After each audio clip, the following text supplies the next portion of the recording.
బ్రహ్మంగారి కాలజ్ఞానం ప్రకారం 2024లో జరగబోయేదేంటో తెలుసా? చాలా మంది మనుషులు 20 ఏళ్ల కంటే ఎక్కువ కాలం జీవించి ఉండరు అని కాలజ్ఞానంలో ఉంది.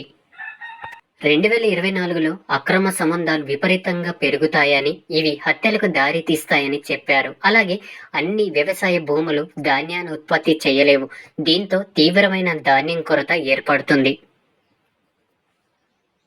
2024 నాటికి ఆకాశంలో కొత్త నక్షత్రం ఉద్భవిస్తుందని తన కాలజ్ఞానంలో చెప్పారు. అన్ని రకాల పండ్లు రసరహితంగా తయారవుతాయి.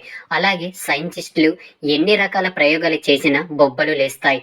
నెత్తురు కక్కుతూ రోగాల బారిన పడి జనులు కన్నుమూస్తారు. మృగాలు కూడా ప్రాణాలు విడిస్తాయని కాలజ్ఞానం చెప్పారు. గోదావరి నదుల మధ్య ఆవులు గుంపులు గుంపులుగా కూడి ప్రాణాలు విడవడం జరుగుతుందని బ్రహ్మంగారు చెప్పారు. విచిత్రమైన ఈత చెట్టు ఒకటి పుట్టి రాత్రులు నిద్రపోతుంది, పగలు మళ్ళీ లేచి నిలబడుతుంది. ఇలా 8 సంవత్సరాలు జరిగిన తర్వాత ఆ చెట్టు నశిస్తుంది.